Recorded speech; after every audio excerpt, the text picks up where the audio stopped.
Okay, good. So they have someone on CNN um, saying that he wants to go to a bar and he wants to go to a restaurant, but I think he said he understands that he can't do that yet, or it's got to be safe or something, something. So I tweeted, how long has it been since you went to a bar or a restaurant?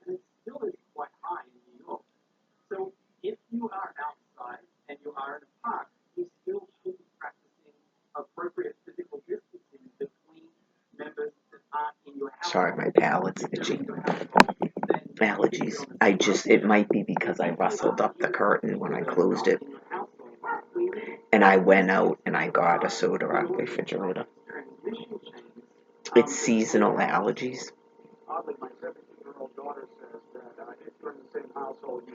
Okay, so I know it's like an old person.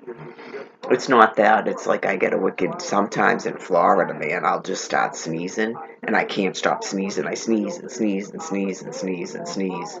It's horrible. And it's the roof of your mouth. It's called your palate. And it gets wicked, wicked itchy. But anyways, I don't know unless they're saying those face masks help with your seasonal allergies. I'm still not putting one on. Anyways, I don't get it as bad here as I did in Florida. And I lived through it there. I tried Claritin once. It doesn't. I think I took something else too. I had like a prescription. All it does is make you tired. Um, which I think it does somewhat lessen uh, the sneezing but oh, it's raining. Oh, it's going to cool off then. What does it actually do to you? But anyways, so that's the problem is I ask a question and then I can't get a response. So it pretty much ends. But I understand what he's saying about going to the park and practicing physical social distancing because there are people who cannot tan where they're actually living. Right. Like I would have to go to the Endicott Estate or something and try to tan. And I'm not saying in a bikini. I was doing that when I thought that I could do it in the privacy here, but I can't. Right. Because I'm not interested in being in a bikini in front of people. I just wanted to get a tan on my body. Right. Sometimes people misinterpret things because they're sexual offenders and they have distorted thinking. And they think that means that I want them to look at me when it's not. Right. So it I don't know. I mean, I'm almost 50, but maybe if I was with Alexander and we went to the beach or something, just for tanning, not walking around the beach in it, which again is sort of a display.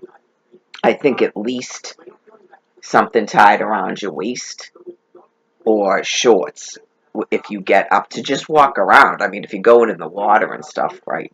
I had found a bathing suit in the bin last summer that was like almost like a kid's bathing suit.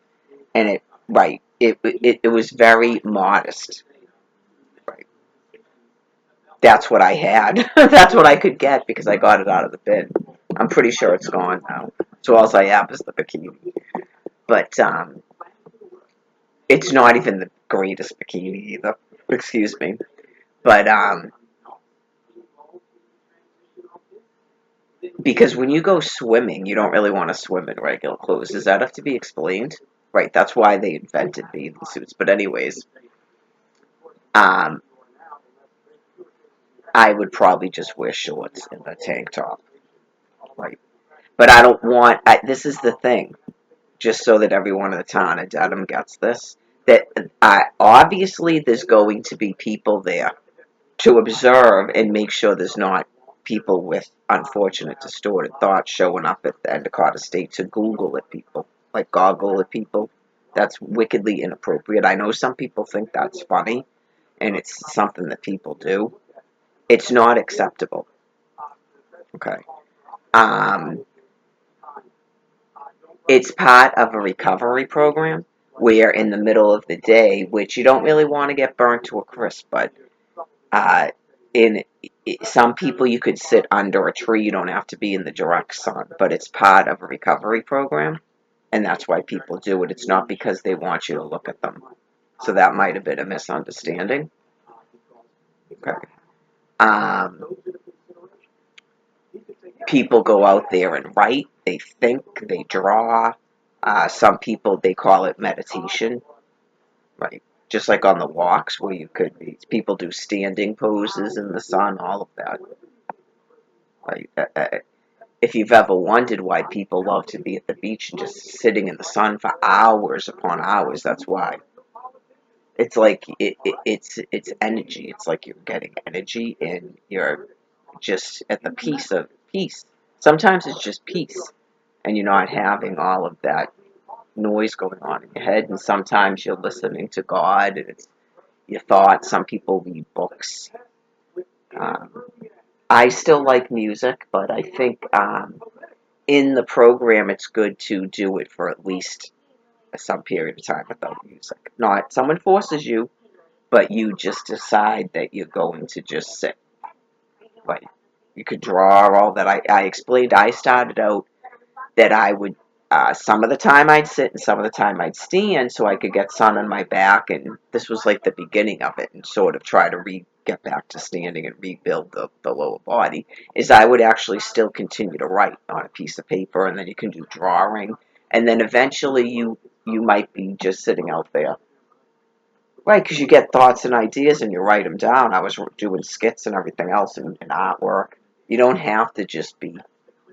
Never let anything become something that is uncomfortable for you. Right. Some people do have anxiety things, and there's certain ways to get around that. Right. Different people have different things going on. So you don't want to get in a situation where you're forcing someone to just sit without doing anything. That can be torturous to some people who aren't at a time to be doing that. You would have to also incorporate that with some sort of physical activity. Um, in the summertime, I started going into this a little bit in the last video. Uh, I would recommend altering when you walk, but it's up to you because everyone's different. Um, Begin thinking about if you're going to walk either before the midday or later in the day. Now, by later in the day, don't pick 2 o'clock or 3 o'clock because I found that out. Was it last summer or the summer before? Where I walked too early and went, never do that again. It's not just about the heat, it has to do with the walk route and the angle of the sun. Right. It's at that time of the day, it's just direct sun pounding on you, so it's bad. Don't walk at that time. And when it gets real hot, we just freeze 2 liters and stick them in a backpack and carry that to help keep you cool. And obviously, you're supposed to have a hat on your head. Right. You don't have to. I don't mandate hats like someone mandated masks. Right. But it does in the winter. It keeps you warmer, or in the summer, it keeps you cooler. It doesn't make you hotter. That's not true. Especially when you're actually in the sun, right? I don't know. I'm gonna have to somehow try to find a baseball cap to wear. I usually always have my hair up and a hat on. Right? It's been a decade of it. I would think it would be noticeable. I think in the early time I was actually wearing a scarf on my head. Yes, which I'm sure probably seemed weird. Um, okay, so in terms of okay, a bar means drinking. Okay. Um, is he sure that he's ready to try to stop drinking? Because usually an alcoholic doesn't really want to go to a bar. Right? When you reach bottom, you don't really want to go to a bar. Right? Um, it, if he decided at some point that something happened in his life that he can't drink anymore because it's destroying his fucking life, um, he's feeling some sort of anxiety where now he's getting to a point where he has to deal with his emotions, which takes a long time. I explained this, right? Like some people, it's a good year, right? I think Alexander's trying to really focus, and Jen is too, to try to sort of speed up the process, which is fine. If you're really dedicated, if you asked me what I did and then you actually try to do that, then that's good, right? Because I didn't talk to people. I just typed every single thought for an entire year. I explained this at AA. I know, and then people are like, "Oh, well, I know people who have this such and such sobriety. They're not sober." They're not sober? Okay, you need to open up your thing, your little manual, and go right to step 11. Okay, so they're not sober. I meet people at step 11 all the time, right? And they're not at a Dedham Village AA meeting because there's no homeless shelter in Dedham, and I don't see any tents set up, so I don't know where they're living that they would have gotten to step 11 and 12, and now they're giving speeches and everything else about their sobriety and how they're doing it, right? uh, because they wouldn't even believe half of the AA concepts if they had actually done that. That's why I go in there and I'm like, what the hell is this? No cross talking. Why are we doing a prayer? What's with the basket going around? It's just like a church. Someone hijacked Buddhism and turned it into Catholicism, right? Um, you ask people if they want to bring in coffee, and if they don't, then there's no coffee at your meeting. Why would you need money? The church is charging you. When you have your meeting over at St. Mary's, they're charging you. The white church that's not connected to the food pantry, they're charging you. Well, that becomes an issue in itself. Uh, Maybe the high school auditorium, right? The lawn at Endicott Estate, somewhere where they're not charging you, that you have to charge people who are seeking help with their alcoholism. So, anyways, like everybody else. That's why I don't have an office with the plaque, Dr. Lagore, whatever the symbols are for psychiatry. I don't have that.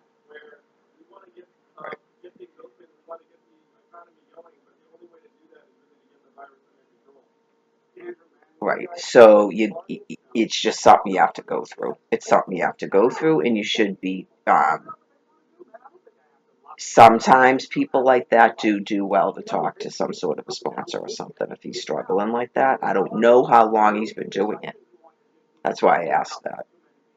Um, I definitely think asking him why he ever stopped going to a bar would be a good question. Right. This is why I explained uh, that after a year, it's not unusual for a person to have a slip, and I don't even think they should consider that a new sort of thing about your sobriety when people want to keep track because that matters how long it's been.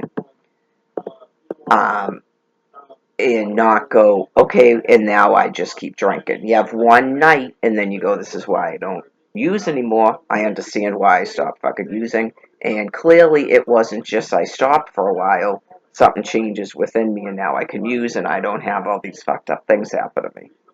Because you can't. So, right, you have a slip, and then that's why you could be asked, why did you decide that you would even stopped going to a bar? Why did you decide that you didn't want to drink anymore? What was the reason for it? Right. Well,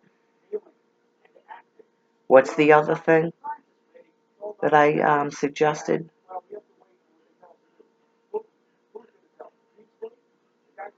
Right. If something's an effective coping mechanism, right, then it would actually work.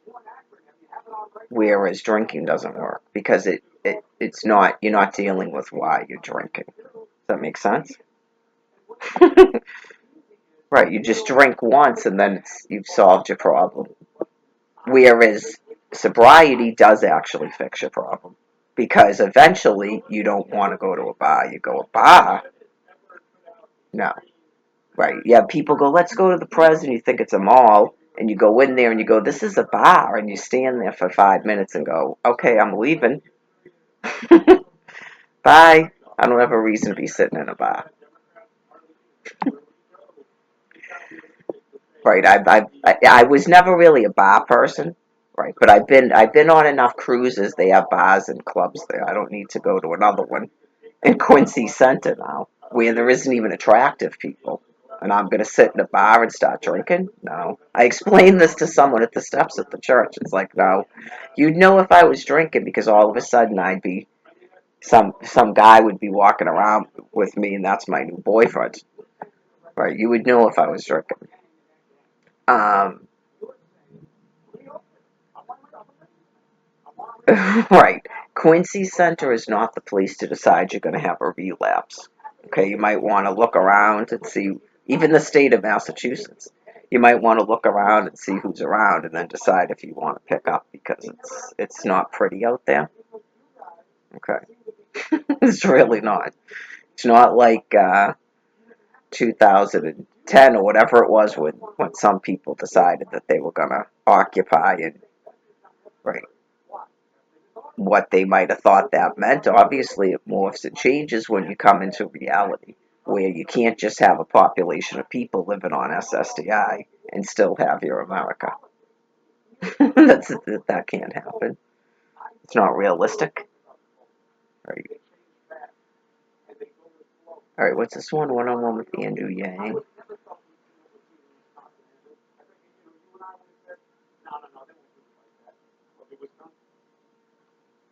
Right. Did he do the stuff? That's more for smoking, I think. But yeah, the daily walk and all of that.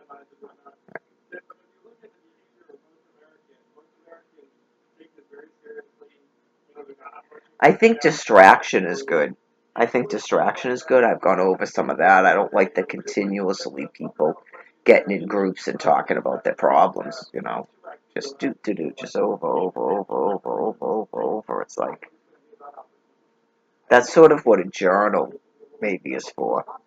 And then even then, I mean, pages upon pages upon pages, after a while, you're just like, there's got to be some sense of letting certain things go, right? Resolution to. Um,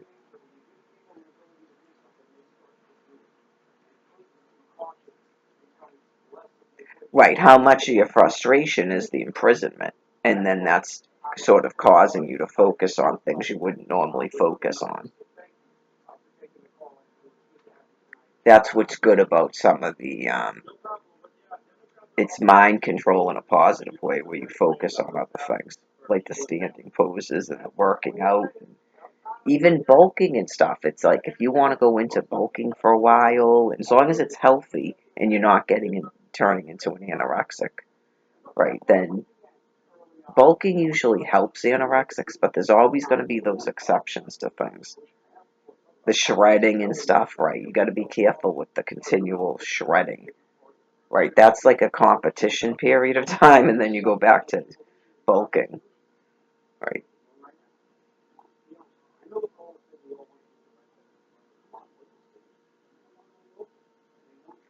Well, right. Not to be mean, but there's people that just sit around for 10, 12 years, just every single day. So obviously it can be done, right? So you're just having a day where maybe you don't want to just all of a sudden just flip out on your Twitter and just everybody's a CUNT and stuff, and right, something's bubbling up that now you want to go to a bar. You don't want to go to a bar. You don't want to go to a bar. Something's bubbling to the surface that you don't want to go into. Right. A lot of people have a thing about control and niceties and things that they have this sort of an idea about themselves and their own ego that um, they don't want to shatter. And honest to God, if you're a drunk, you're gonna have to shatter your idea of yourself because it's not working for you. And I know it's difficult for a lot of people, and I've gone over this for years about the absolute refusal to stop dating, to understand if you're married that you're not happily married because happy people don't use. Right.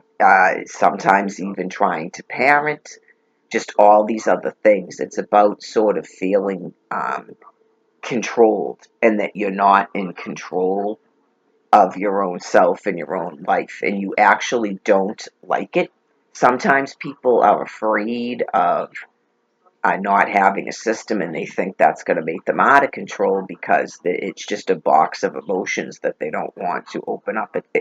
It's not that you're going to be out of control, you're just not going to be controlled anymore. Right. And using is all about trying to just box everything in and not um, deal with things that are making you unhappy and angry and upset and scared. And it's not bored, right? That's the other thing. Bored is not an emotion. I know I said I'm bored. I actually kind of felt bored. I think I was sort of like uninterested in the topic and tired. Right. Bored is not really an emotion. Bored is when there's something, but you can't pinpoint what it is. So you just say you're bored, right? Um, some people feel quote unquote bored all the time, which is kind of like a depression. Um, I remember when I was in treatment for bulimia, because I never really was in treatment for anorexia. I just went from anorexic to bulimic. Um, they sort of try to encourage people to have hobbies and things like that, because it is really that, like, you're just too focused on yourself when you have an eating disorder. You're just really completely focused on yourself. So just right, it it, it can be, that's to me the most insidious one that you usually have to be hospitalized for. You need help for that one, because it's not like drugs and alcohol where you just stay away from it. You have to eat at some point. So it is difficult. Um, it, it I'm so far removed from it, but I remember that that is definitely a living hell. It's a living hell. That right. It's just they've got to go into a treatment for it.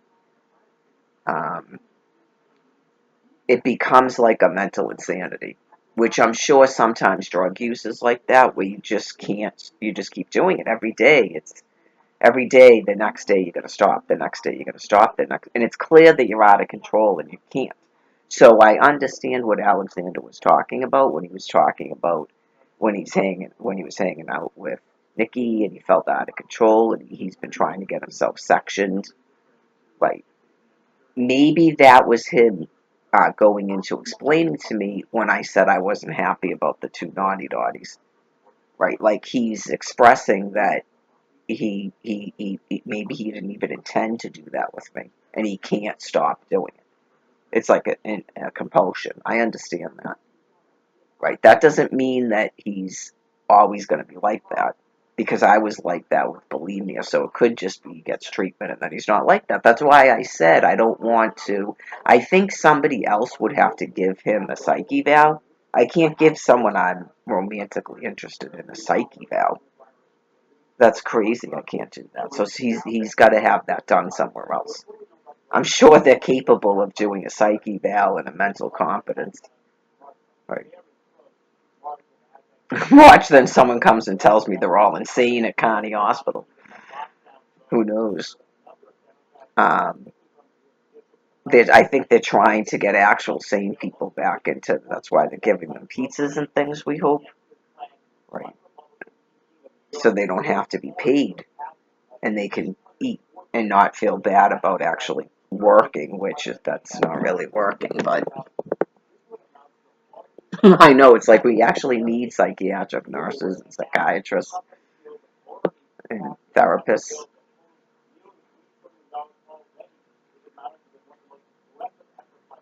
Oh, they passed it. The House, okay, she said she wasn't sure. They were reporting that Nancy wasn't sure.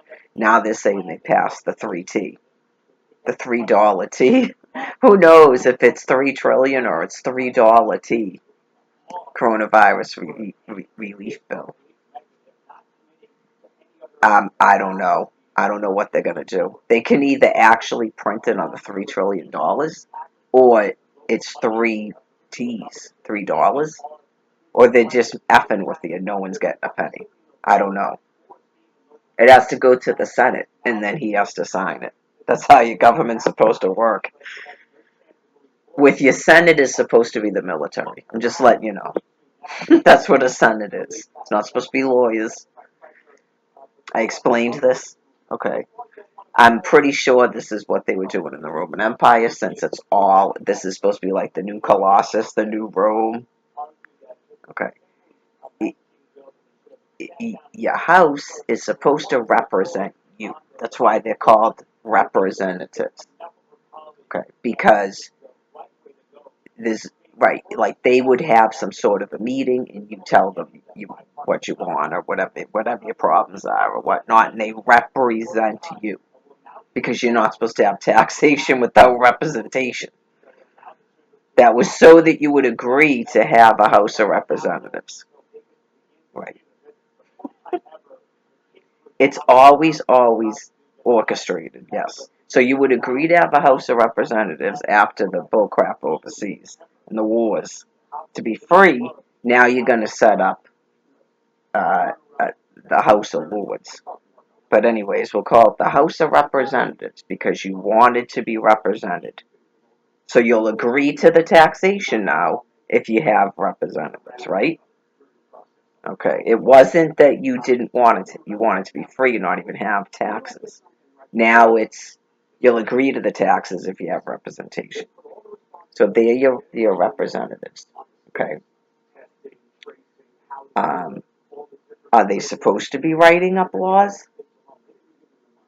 That's what they do, I guess, because you demand new laws, right? You yourselves go, we need a law, we need a law, we need a law, and then they do it. Okay. And then they present that to the Senate. Because how is your laws going to be enforced? Okay. How are your laws going to get enforced? How are you going to pay for it? Okay.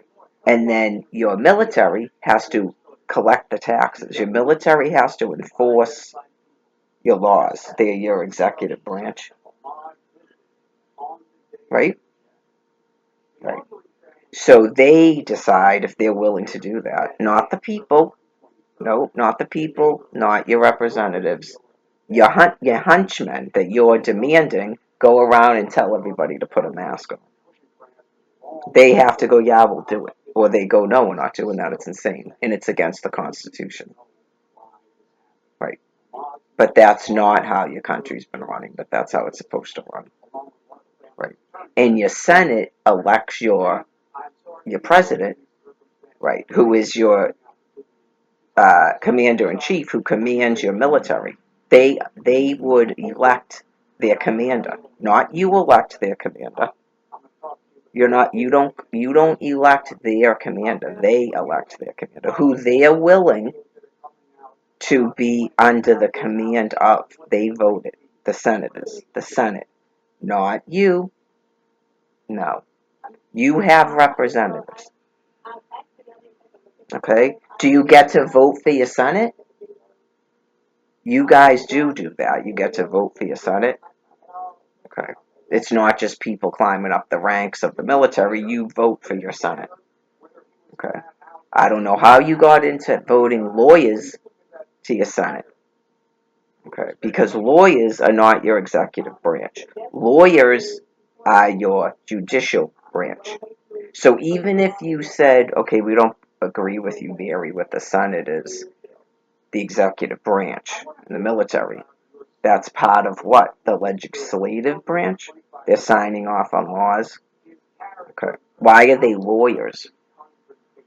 Because that's your judicial branch, not your legislative branch. So already you're in violation of your checks and balances. I explained what a judicial branch is, something that would go up into your Supreme Court, because it's something v something. Something v something is a court case. Right. So something v something would go up to the Supreme Court through all the other channels up to the Supreme Court. Okay? Nothing, something's going to be a law. No, that's your legislative branch writes laws, not your judicial branch. Okay. Anyways, newly released videos bring. Well, that's part of the problem with your elections is you have people on there that either are lying to you or they don't even know how your system works because during your debates they should go, I'm running for the Senate.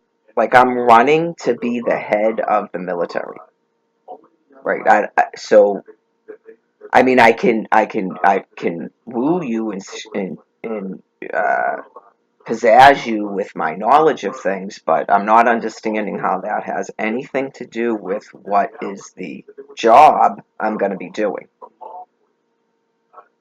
Right? I mean, this is like a dog and pony show that's an entertainment for you, and you're completely obsessed with something you don't even have a say in, and you ignore the elections that you do have a say in. If you believed in your electoral process, because you don't even vote in your midterms and you don't even care about representatives and senators, all you care about is the commander in chief that you don't even vote for. And you think your commander in chief gives you telephones and all this other stuff. Right. And it's a perpetual the same topics over and over again, Medicaid and abortion and just a bunch of bullshit. Abortion has nothing to do with your military. Right. Um,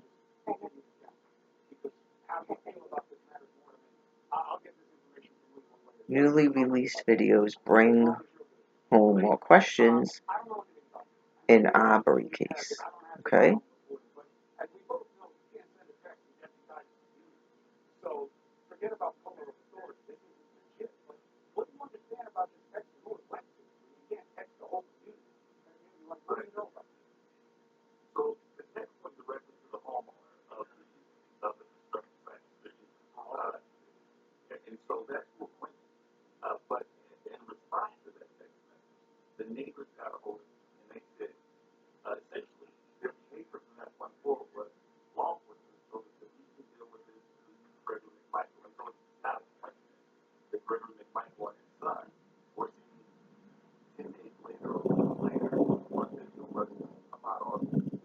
This is one of those cases where they've done this before, and it has to do sort of with, I guess some people want to do it's not exactly a psych op, it's not really an insidious bad thing, but it's like a sociology experiment because they're just having something to do, so they're doing basically like a sociology um, observation.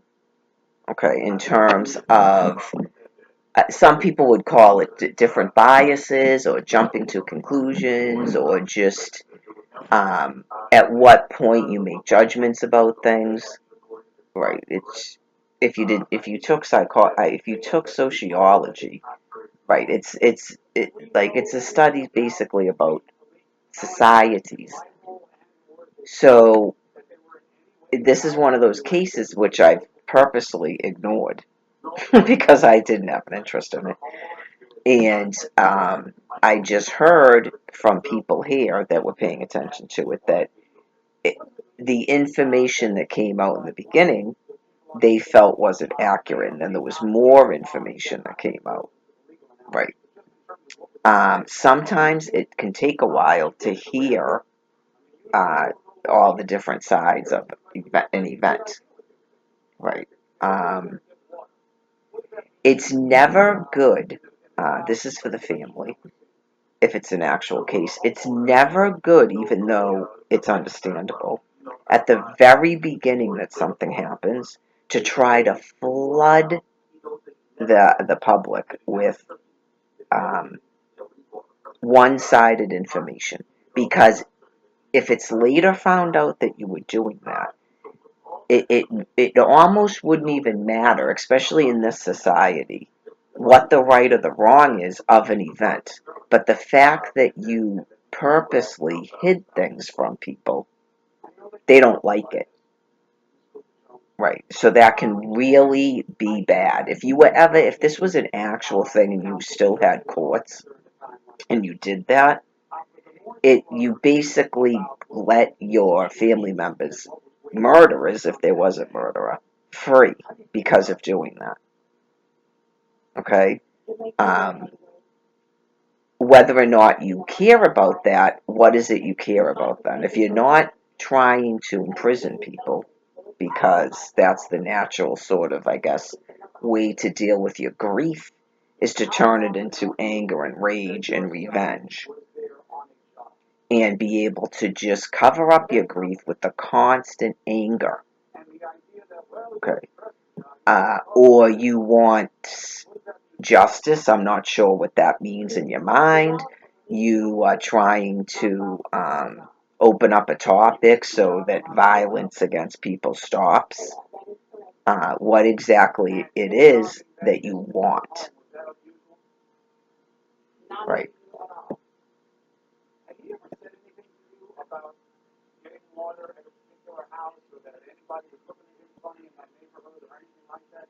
Okay.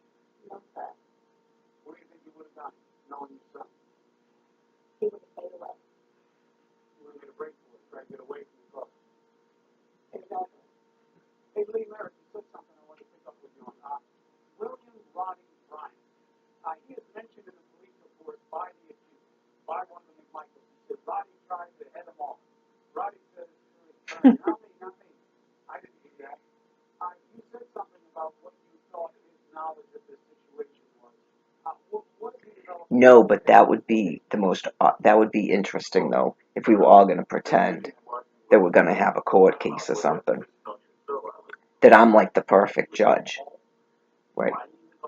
Would it seem like I wouldn't be? If you were a lawyer in the case, right? Because anybody on Twitter knows, I absolutely would not, and I kept changing the channel, I would not read any of your tweets. Did it seem like I'd be a judge that you would fight to the tooth to have me removed because you felt that I was biased towards black people? Right. It's sort of a good way to point out how effed up your legal system is and how ineffective your lawyers are.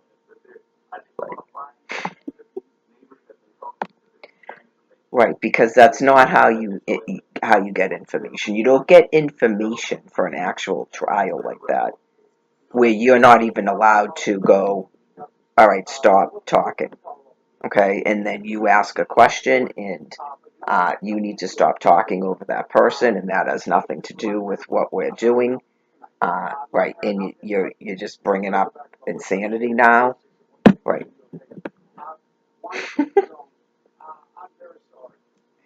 That's why, because a judge doesn't even want their mind poisoned with it. Right, it's pointless. That's why you have a tribunal. Okay. I mean, you've got people, I get the sense sometimes that you've got people, and this probably sounds grandiose, but it's not just me that they're trying to do this with. I get the sense you've got people that are going on a television, just completely making up things, thinking that people are going to go, oh, it's so and so. No. That's why I went into a thing for a while. I was like, who are you talking to? Who are you talking to? What's my name? Right. What's your question? Okay, because it becomes, it got so insane with the face masks and stuff. It was like, hello, right? We're not on, what was that show where it was the courtroom, but it was a musical? Remember that disaster? I didn't even see it. I just remember that they just continuously talked about how horrible it was.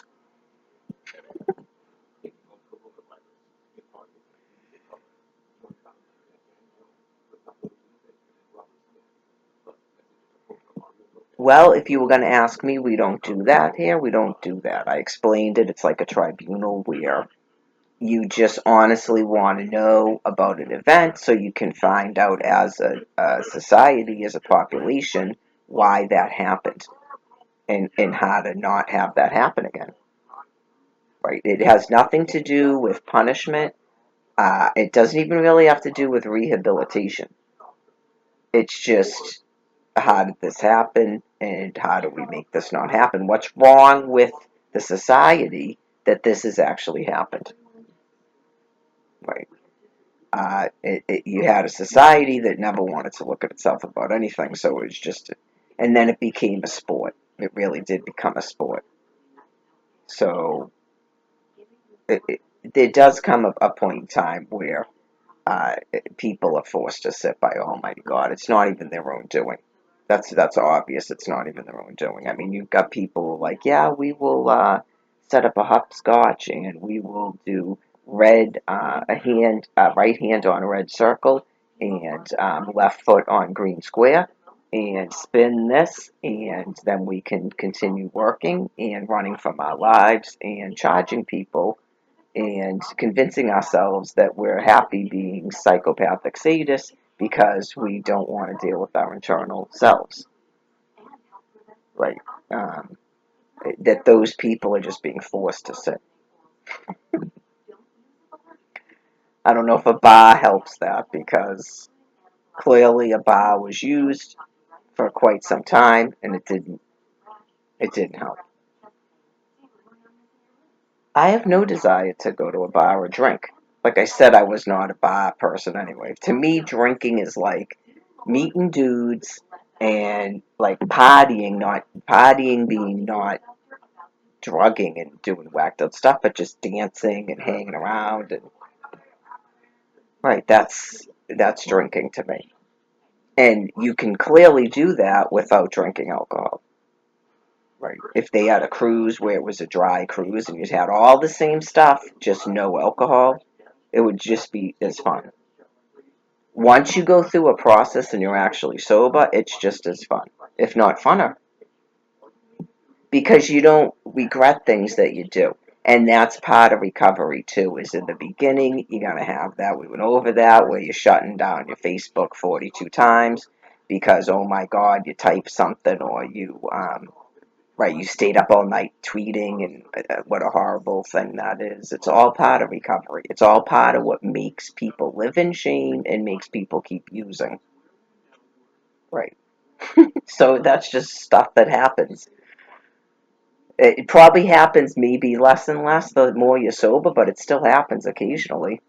Right. Some of the stuff is like a society and just people themselves who decided that human emotions aren't normal.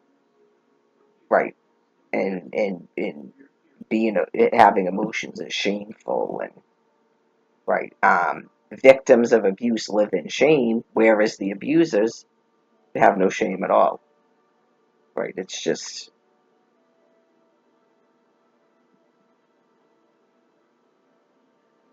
well, usually they're victims of abuse themselves, and that's the problem. It's a cycle because it never got stopped. The victim just went on to victimize and never stopped the cycle. Right.